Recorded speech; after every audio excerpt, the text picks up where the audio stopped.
Got it.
We are on.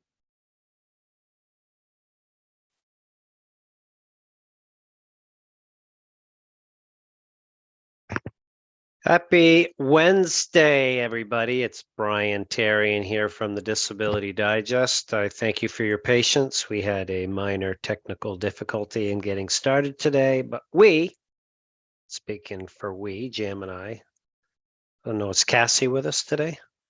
Is she going to be here for the show? And Cassie are here. We're excited to spend some time with you.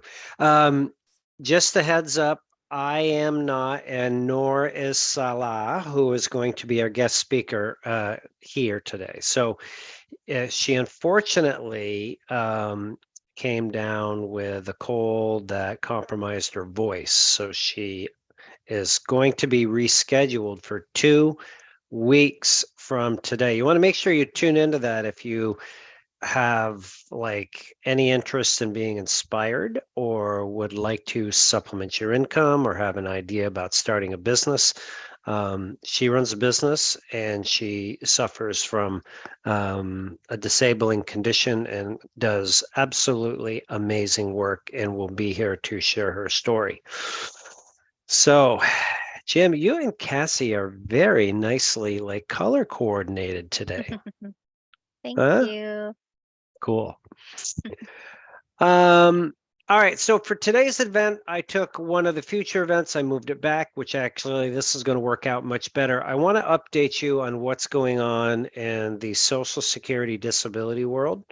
And this will be information that will impact those of you that are trying to get approved or are already approved. So we're going to talk about approvals, continuing disability reviews, some of the projected increases for healthcare and other services that you will unfortunately be experiencing. I don't see anything really that's super beneficial, but it is what it is. So that's what we're going to go over.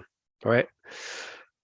Before I get started, I have a very special announcement to make. Today is Jam's birthday, and she is celebrating it here with us today. So happy birthday, Jam.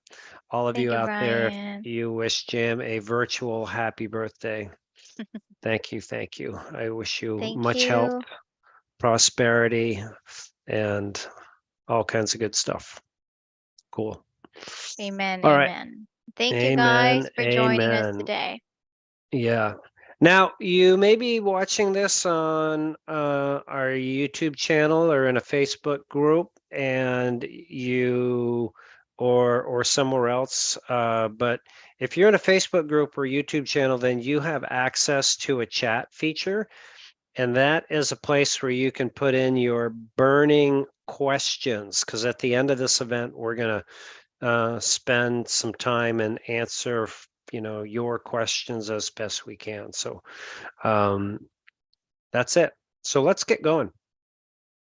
So again, we're going to talk about changes in healthcare, Medicare, update you on disability approval information, I'm going to give you a real good feel for what's going on for the wait time that's out there. And that's what we have on tap. So first thing is, if you are approved for disability and you're not Medicare eligible, or you have somebody in your family that is like on the marketplace health system, your Um, your premium is going to be going up. So that's one of the things in the news for healthcare. So what I'll do, Jam, is I'll put these links. Would it be best if I circulate them to you and then you can spread them around? yeah, of course. And Brian, by the way, you don't have your camera on. Oh, everybody wants to see me. All right. Yeah. Okay. Sorry, folks. Um, Okay, so I will share the links with you, Jam, and then you can put them in the respective communication channels. Okay. Officially, hi, everybody. So, anywhere from 2% to 6%, the median increase is 6%, could be as high as 10, but I'm an optimist. Hopefully it doesn't go that high. So just something to prepare for your family as far as price increases are concerned. Now, the next thing is for Medicare premiums coming up for 2024. And even if you're not approved for your disability benefits, when you get approved, this is going to impact your pricing. And I know many of you are out there on Medicare. So this is the projected increase right now is about, oh, they have $10, but it's actually going to be $9.90 a month is what the increase will be. So it's going to go from 164.90 up $9.90. And so that will put it at 174.80. So might not mean a lot to you. It's $118.80 a year, which I expect there's a lot of other better things you could do with that money than spend it on Medicare premiums. So just a heads up here, one of the things that we do here at the Disability Digest is we work in these events and also individually with some people. We don't have the bandwidth to work directly with everybody, to review benefits to see if there's areas where you can offset this $118. Maybe there's things you're paying for that you shouldn't be, benefits that you're entitled to that you're not receiving. So yeah, I'm going to go through the increases, but encourage you to be encouraged, because we are typically able to find things that will help you out.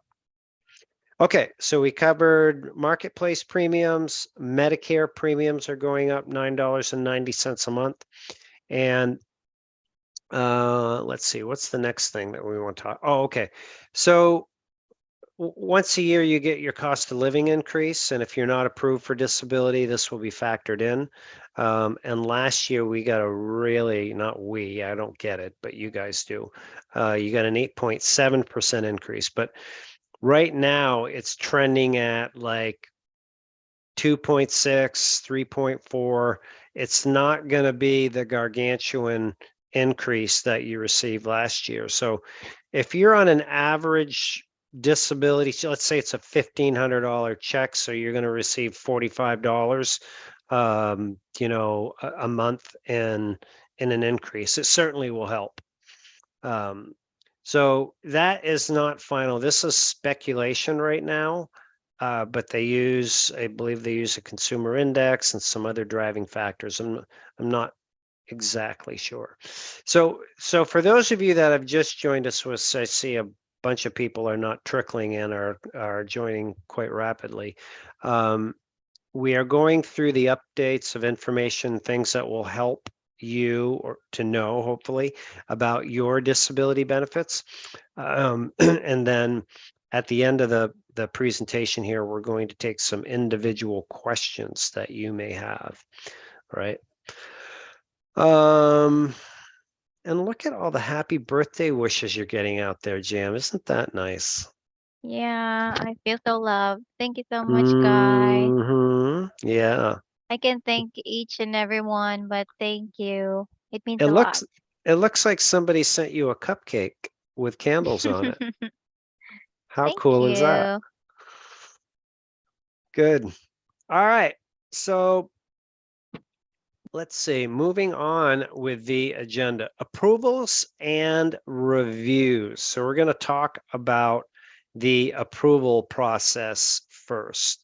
It would be good to know if you're out there going through the approval process, if you would just say yes, put a yes, simple yes in the chat.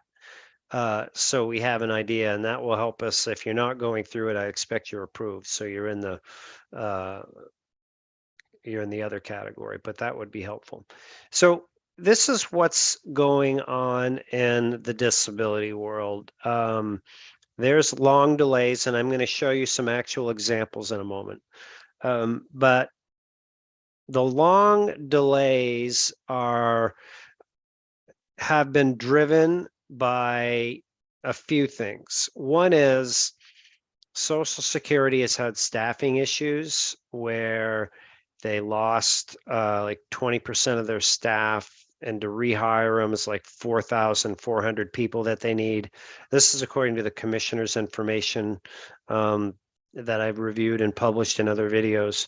And it takes a while to get them trained and up to speed. So that's one factor. So you have new people reviewing information. In my opinion, it has a dual dynamic, kind of slows it down, and you're not really getting the best evaluation for a case. So we have to take that into consideration. Also, right now, there's like 1.4 million cases in the system, which has it taxed. It usually has like 7 to 800,000 cases. So there's a lot of cases in the system. There's staffing issues. And there's another 400,000 cases expected to come in over the next 12 months. So these are the things that are going on out there that are causing the delays. I want to show you a few examples. Historically, if you apply for disability, they set expectations that you should receive your first decision in like 5 months. So that's 30 days times 5 months. It's like 150 days, right? So I don't know if you can see my screen but this is from Philip Price's Facebook group. Philip, if you're out there, shout out to you. And this is an individual's put their screenshot in there in Birmingham, Alabama, where it's taking 312 days for a decision. Now, this is your initial decision, and that doesn't mean necessarily you're going to get approved.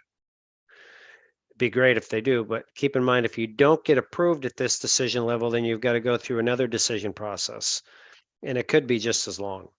So this is one example of 312 days. Okay, here's another one. It doesn't in this screenshot show where this is, but this is 246 days. We expect this review to take 7 months. And then here's another one of 169 days. This one is encouraging. I saved this one for last. And this is in Missouri. So there's pockets of the country where the approval process is not taking, and not approval, but the decision process is not taking as long as others. And this one in Kansas City is an example. So a lot of this has to depend where you are in the US, with states like Texas and Florida having the longest waits. Okay. So if you're going through the approval process and you're looking at this, or you're just starting it, this is my encouragement to people. is if you are in need of your money, the very best thing that you can do is to invest the time in advance to make sure that you have the best opportunity to get your disability case approved at ideally the decision level, at the first decision level, which could avoid you waiting. If you don't get approved, that you have to appeal that. So keep this in mind. If it's 300 days to get an initial decision, I'm just using a rounded number compared to these two examples right here. So if it's 300 days to get your initial decision and you get denied, and then it could be up to 300 days for your next decision because that office is busy, you're at 600 days.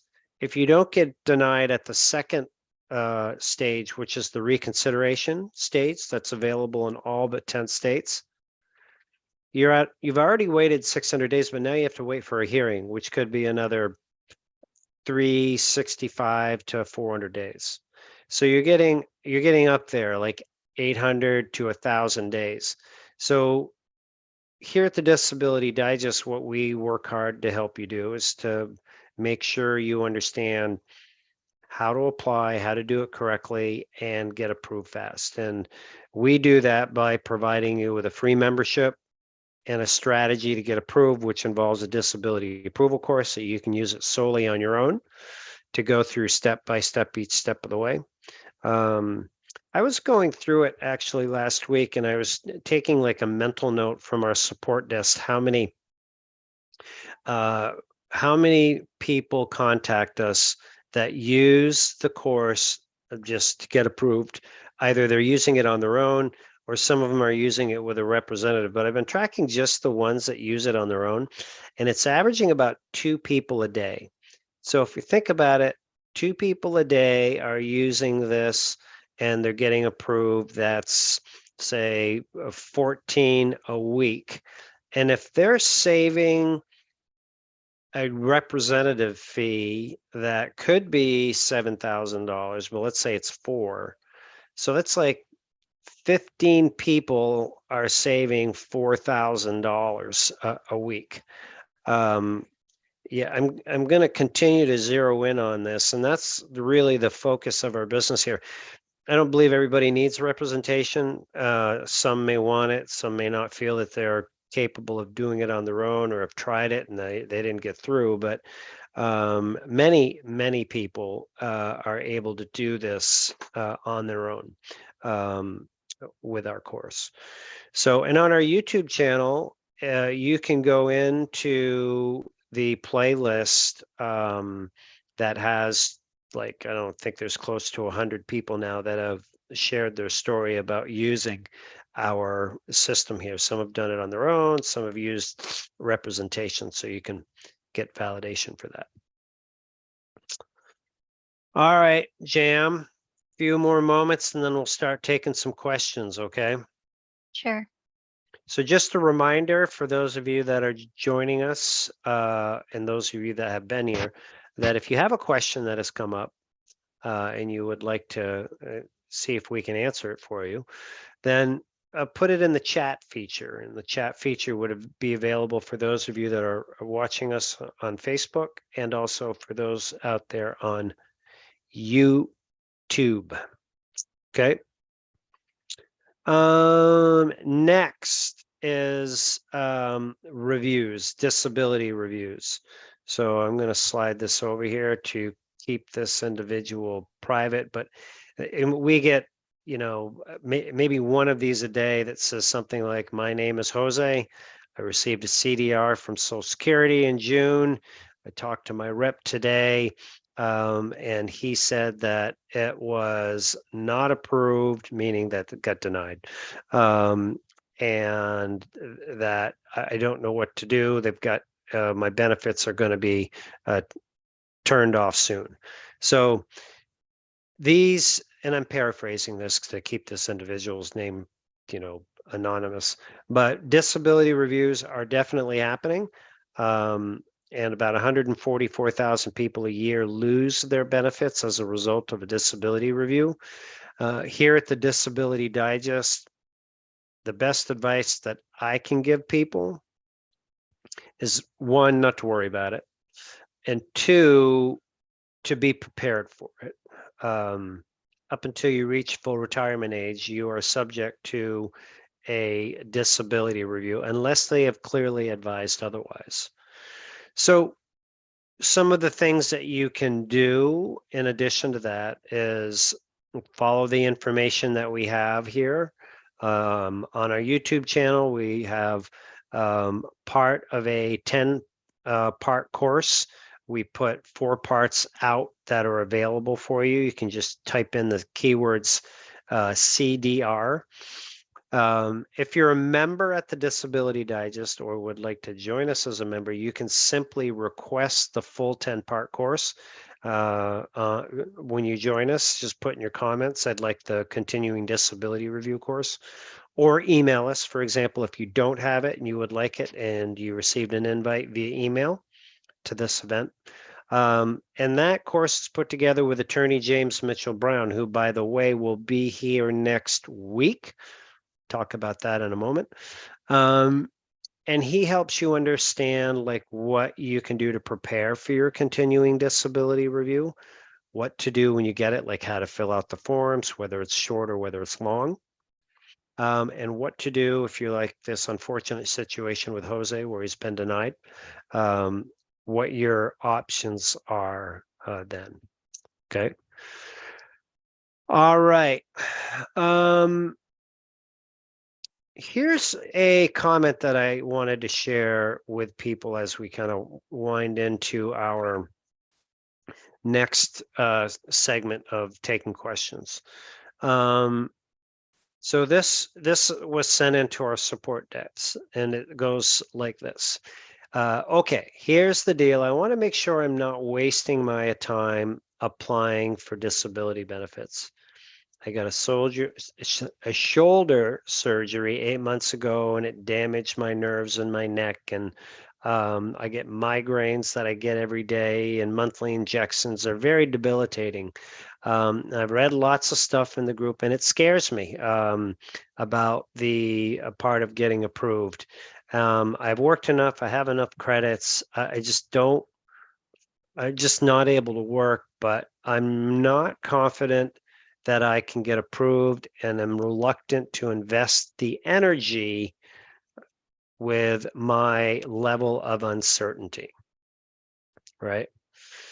So I think this kind of falls into the category of, do I qualify? And Jam, I'm sure you talk to people daily that share the same question, concern. Yeah.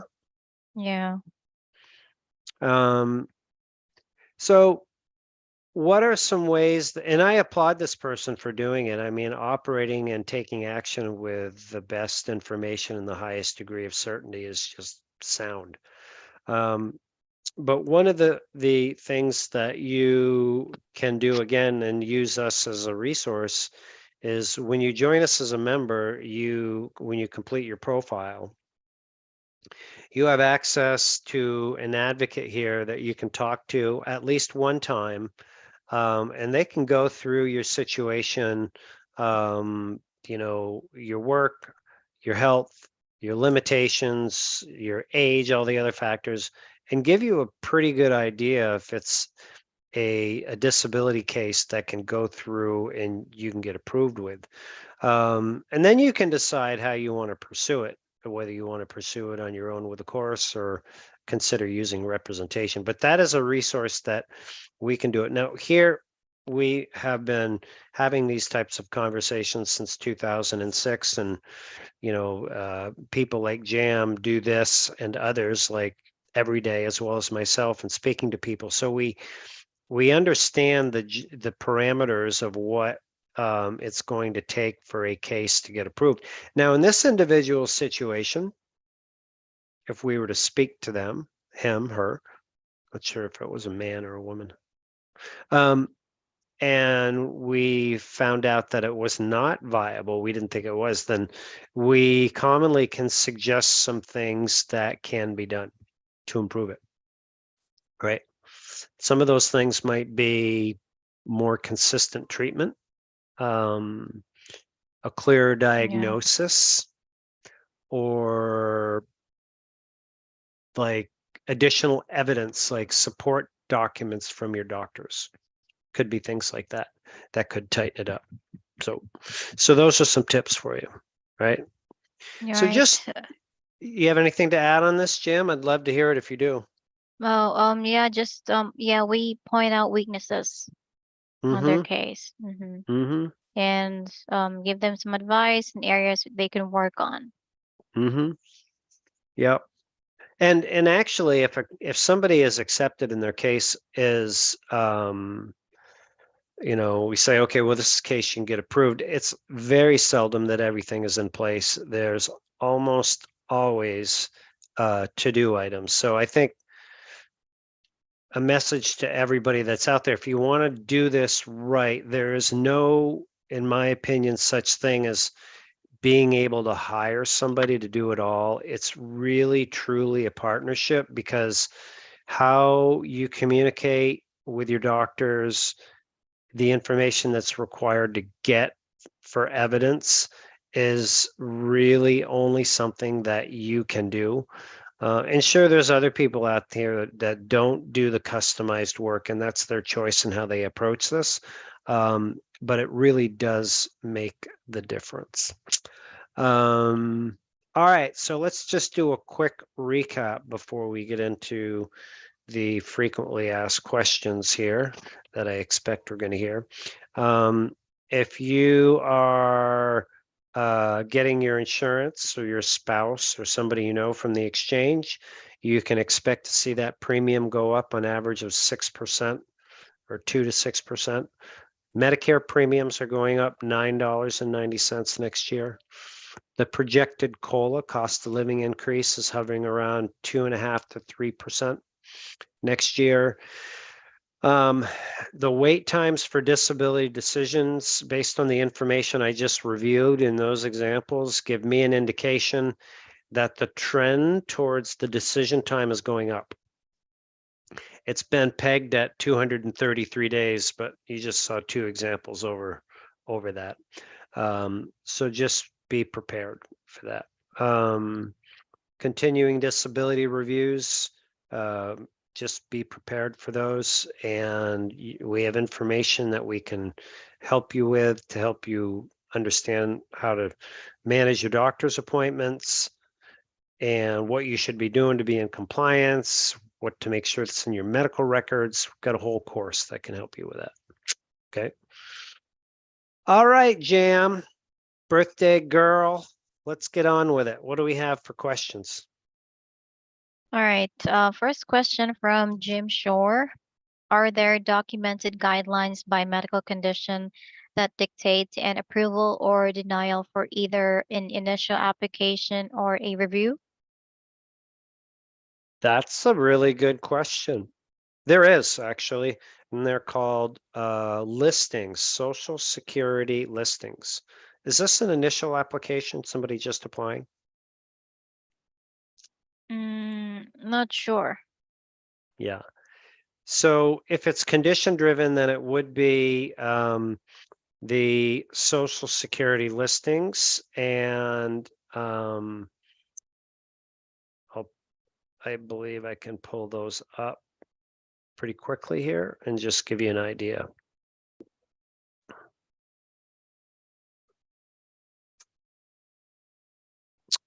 Okay, I'm going to share my screen again, folks. And if you type in Social Security Disability Listings, LISTINGS, for Social Security, you'll come to a page like this. And you'll see that they're categorized with numbers. The listings have numbers. Now, I don't want to discourage you from going in and looking at this, but I want to provide some clarity as to the level of detail that one needs to meet in order to trigger one of these. So for example, this item number 1, musculoskeletal, Somebody could read this and come through here and say, well, listen, I've got degenerative disc disease. I had a back fusion. No problem, should qualify. And maybe, hopefully so. But you also have to take in mind that there's other criteria that they're looking for. Like in this particular listing, they're looking for the range of motion to be documented in your medical records. So if you had those two conditions and your limits for your range of motion is not visible, which is a 0 on this chart, then it's going to be difficult to get approved. Okay. So make sure you understand the details in this. That's my point. Okay, Jam, that was a good one.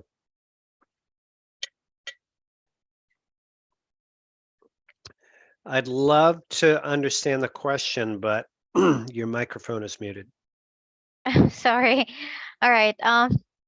Here's one from Donna. Should I call the office when my application is at 90% complete for 3 weeks? Not approved. Applied in December 22. December of 2022. And well, you've been waiting a while.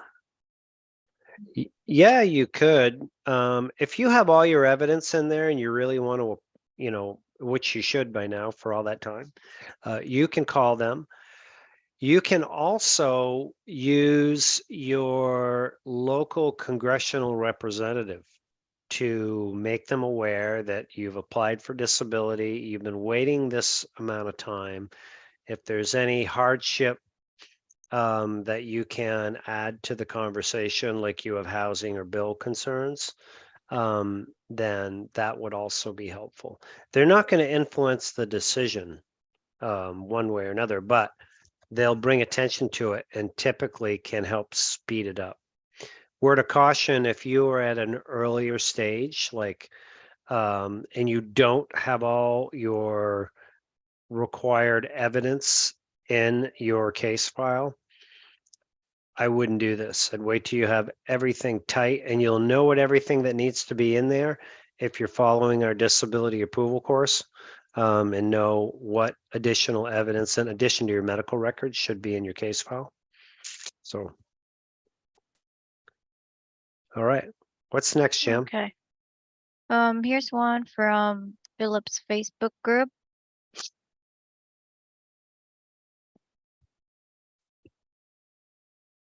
All right.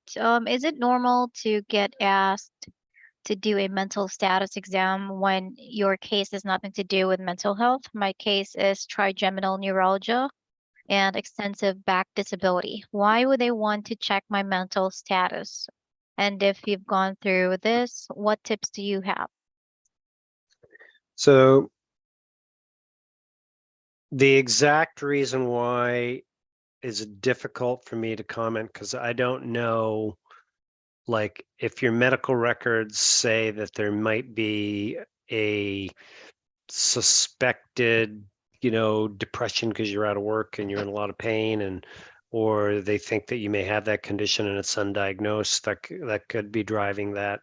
It is something that happens for people that have physical and they're sent for a mental evaluation. Excuse me. The tips that I have are consistent with the ones for a physical exam. The strategy remains the same, and this is in our disability approval course. If you're going to go to an exam, depending on what stage you're at, but it's usually section 3 for those of you that are applied and waiting. So if you're not in the course, come in and get it. But one of the top ones is this. When you go to these, you do not want to go alone, because you want to have somebody there that will document, validate, perhaps even ask questions that you may not think of.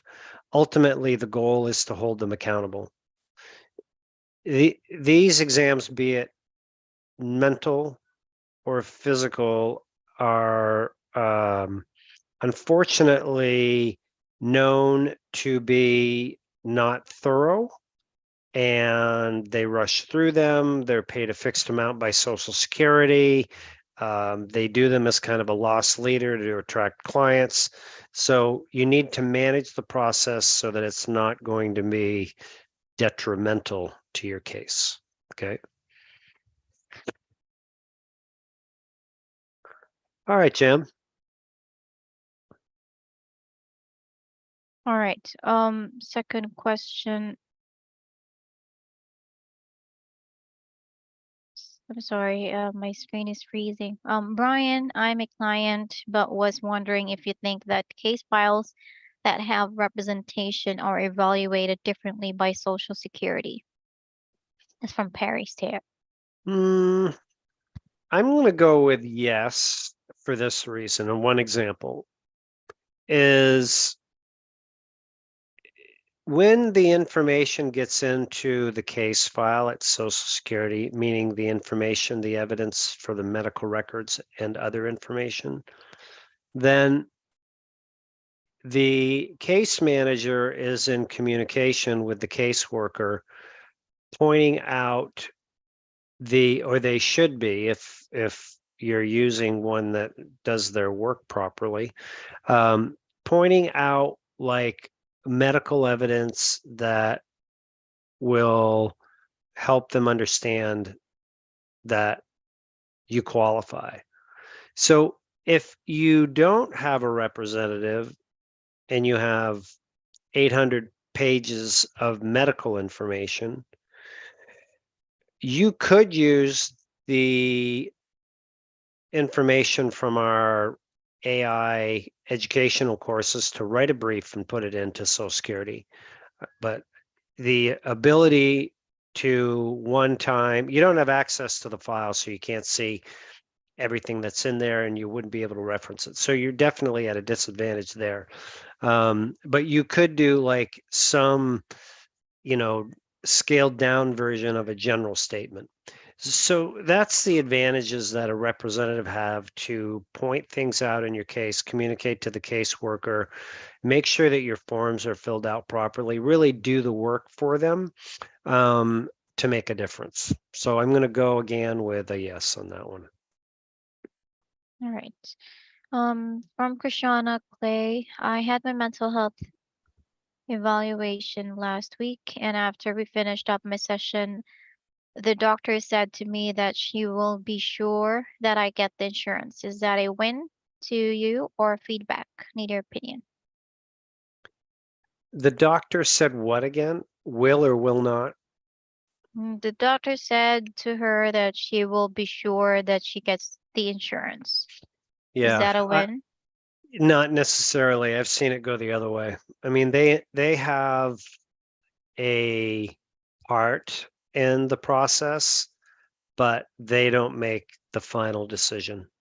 Yeah. All right. I don't feel that that was right for the doctor to say that, actually. The doctor should have said that, listen, I'll do my best to help you out. Something like that. Mhm. All right, Cindy Bain, does this mean I won't be able to get Medicare or disability?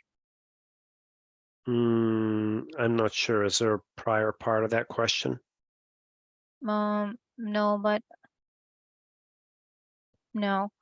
All right, moving on. Will this include people who has been waiting for a year and more? Tracy. Um, I don't understand that one either. Am I like drawing a blank, Jam, or what? So will what include? Might be a topic you discussed Oh, before. okay. Mhm. So if I was to try to fill in the blanks in the prior one, does this mean I won't get Medicare, etc.? No. I mean, Mhm. if you're concerned about the wait time, um, what I'm attempting to just help people understand is what is going on out there with the wait time, and how that's going to impact your decision. And if your decision is favorable, then you'd be able to get your benefits in your Medicare. Now, the second one that you just read to me, that one's a little more difficult. Okay. Other question from Chris. I want to cancel my Medicare. How do I do this? I have 100, I guess, VA disability from VA.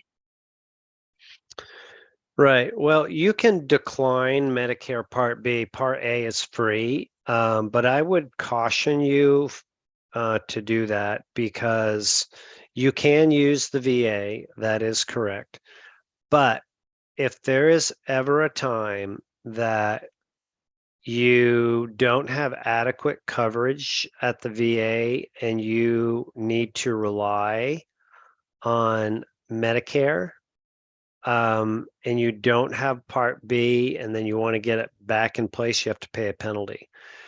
Before you make that hard decision, one of the things I would encourage you to do is I expect your decision is driven by the Part B premium cost, is to look in your area, or we could do it for you, to find out if there is a Medicare Part C plan, Medicare Advantage plan, that offers a Part B buyback, meaning that they would reduce your Part B premium. That right now, Jim, is how much? 164.90. Right, going up $9.90. So I've seen in different parts of the country where they'll do $100 buyback. I've seen 150. I've seen the full amount done as a buyback. So then you can still keep it in place and you're not getting hit on the out of pocket. And there are also examples where maybe you don't get the full, maybe you just get $120 on the buyback, but there's other benefits in the Medicare Advantage plan that would offset the difference in cash. I definitely, I've just seen too many unfortunate situations where people think that saving a few dollars on their Medicare Part B premiums is the right decision, and historically, it's not. So that's my position on that. All right. Norma, does both my primary care and pulmonologist say I can't work because of my breathing? Will that help me get disability quicker? Sure, if it's properly documented, both in your medical records, and if you Mhm. have them ideally fill out the residual functional capacity report forms that are in the disability approval course, that will help you. Just here's the message I want to make sure that people get, whether you're going through the process or approved. Presuming that your condition qualifies to get or keep your benefits is something that I just want you to, eliminate. I've known people with stage 4 cancer not to get approved. We unfortunately see people that pass away during the process. You just cannot rely on Social Security to clearly interpret your medical records without, having totally top shelf evidence. So hope that makes sense, folks. All right. From Becky, found fully favorable last Friday. How long till I get a payment? Qualify for SSI or SSDI both? Okay, so it could be soon. I don't know if you were approved at a hearing or at the lower levels. That would be helpful to know and would influence my comment. But I'll Maybe a say hearing? hearing, you think? Mm-hmm. Hmm. So then it depends on if you received your decision letter that says fully favorable, then you're going to need, you'll wait until you get your award letter, which could be another 60 days, maybe 90 days. It's around the time of the award letter that you will be paid. Now, folks, This is just for those that go to a hearing that receive the decision letter and then a separate letter called the award letter. If you're at the initial application stage or the reconsideration stage and you get approved, then you just get one letter. You get a disability, or you get your award letter, and then your payment comes right around the award letter, sometimes even before.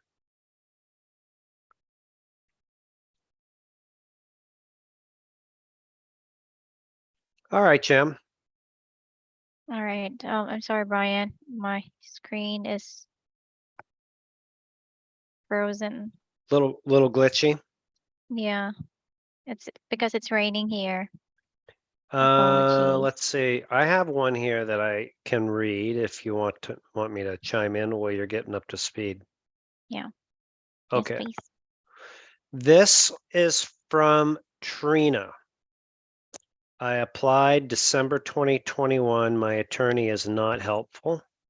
I am homeless and my vehicle no longer runs. My attorney told me in July after court with the administrative judge, he's not able to help me in any way. Yikes. Well, if you didn't appeal that, Trina, that decision with the attorney, and you can start a new application. Probably should if you're not able to work. And here at the Disability Digest, as I've mentioned prior, you can join us as a member. There's no charge. You would get access to the disability approval course. You could file your application on your own if you'd like. Or if you feel that you want to use representation again, that's a conversation you can have with one of the advocates here. Okay. One thing I want to point out on these types of situations with Trina, who went to a disability hearing in front of a judge and was denied. When you start a new case, the new case is going to be from the time that her hearing was denied, and so that's July. So any medical evidence from July after will be considered. There's nothing prior that was in that prior case that will be considered. So what that means is you need to convince Social Security that something is different now than it was in the past, which could be you have a new condition. Or it could be that the condition has increased in severity, meaning maybe you had depression that was marked as moderate, but now it's marked as severe, and you spend 5 days in bed a month versus when it was moderate, you spent 1 a month in bed. Things like that would be necessary to help you go forward with new evidence and get approved. All right. From T. Carey. Hi, I'm at the last stage. My disability claim is at the appeal for federal court, and I had to resubmit another application for my disability claim. A second application now with new evidence. On my disability claim, I have to wait for 7 months. What's the question in there? Statement. All right. All right. Approved for both SSI active now, working on SSDI payments amount. I'll have only SSDI benefits soon. Okay. Statement as well. Yeah, From usually, Antonia. oftentimes the Medicare or Medicaid will go away. Yeah. Okay. Here's one from Philip's Facebook group. After, oh, sorry.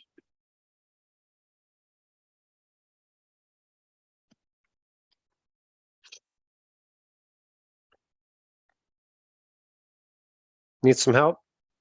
Never mind. I lost it. I'm just gonna look for it Okay. later. Hi, Brian. I will be 62 in March and am doing paperwork for retirement disability.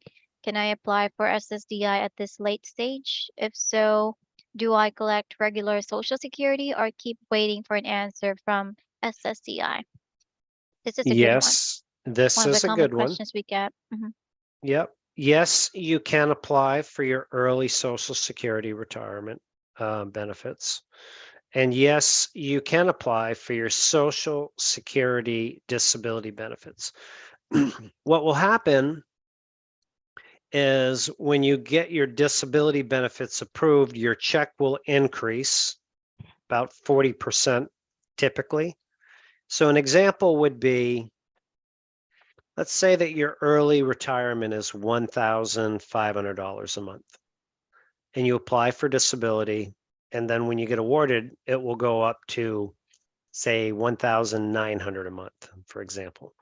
Um, Now, here is a risk that you need to be willing to take. If you take your early retirement and you don't get approved for Social Security disability, then you have your early retirement check, which in my example was $1,500.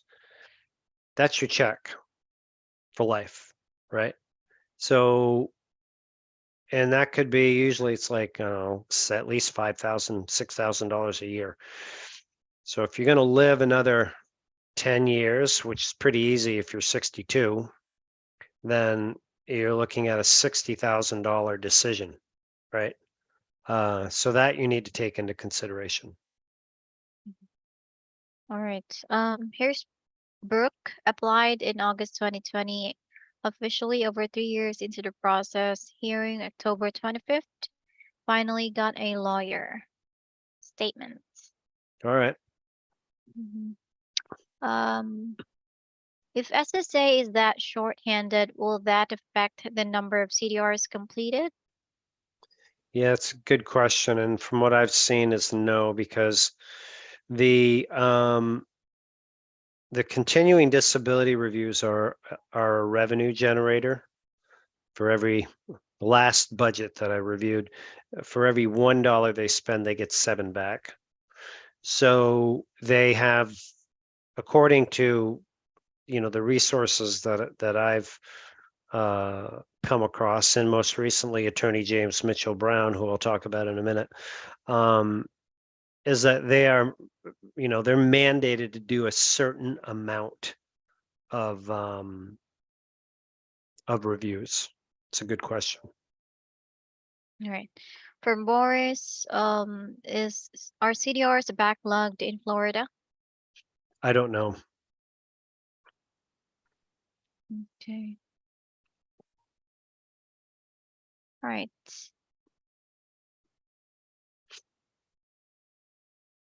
Okay, Rick P., I understand that the Disability Digest offers Medicare provider reviews for those on disability. Please go over that process. All right. So you join as a member, and if you're approved or when you get approved, we adjust your membership. Um, and you have the ability to request a benefit review, which is filling out, a form or calling us. And we would gather some information about, like, are you on Medicare? Are you on Medicaid? What your zip code is? What your disability check amount is?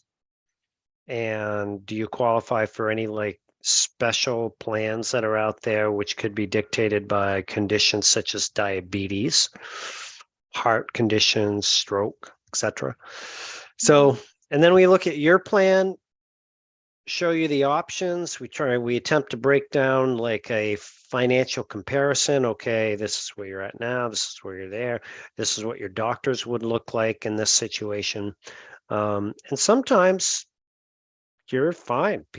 People are, sometimes they're just fine and there isn't a better option. But most often, especially if you haven't reviewed your benefits in a few years, because there's new plans every year, that there is the opportunity to pick up some savings. Yeah. Right. Right. Bori,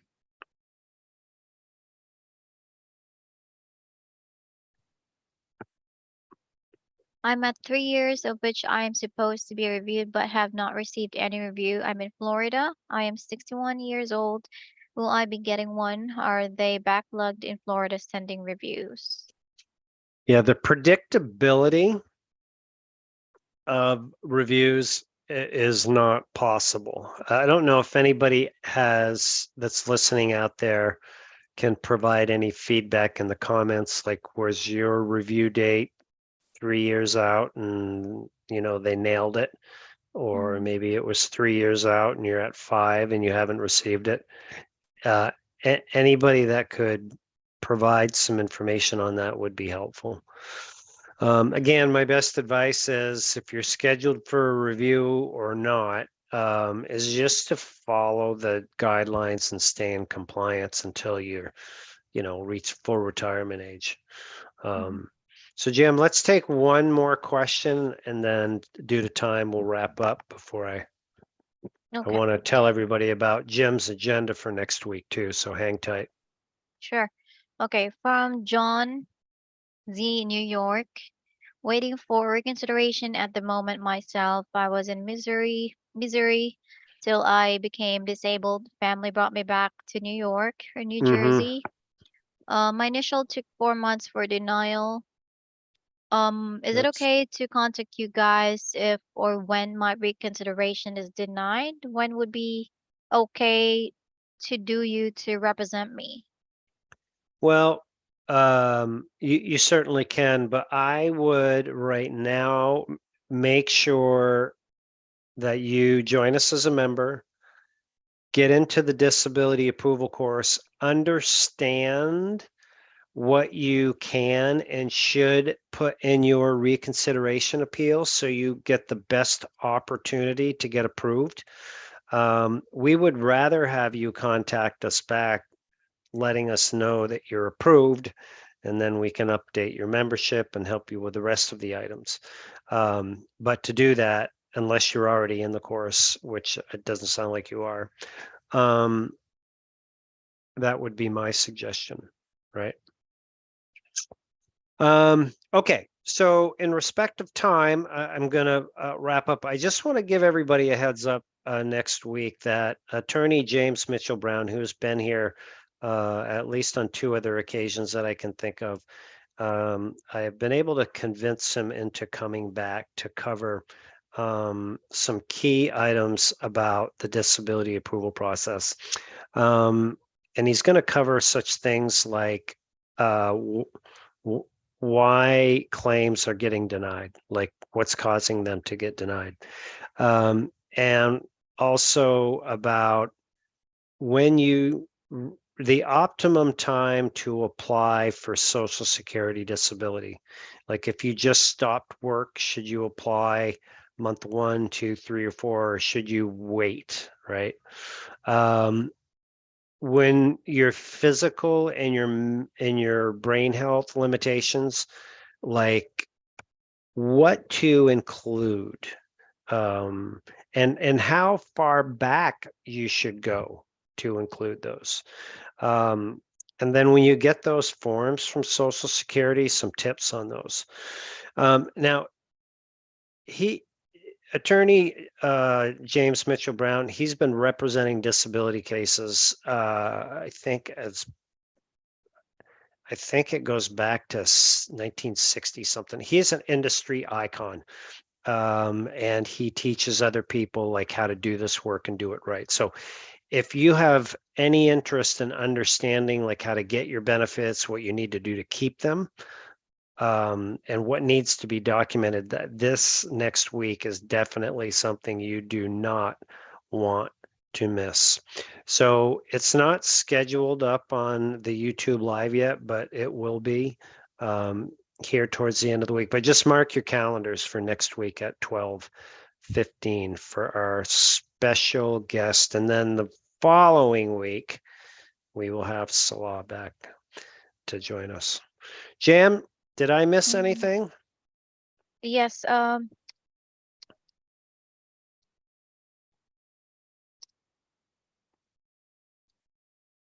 Are you trying to tell me something?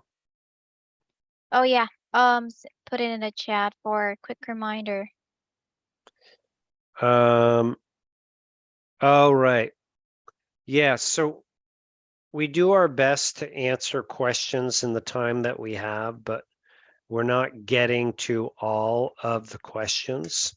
So you're welcome to come back here next week, or if you're a member at the Disability Digest, you can send your questions into support and we will answer those. So it's not that we, I don't want you to feel that, we're ignoring you. We do the best that we can. I just know that I have to be somewhere else soon.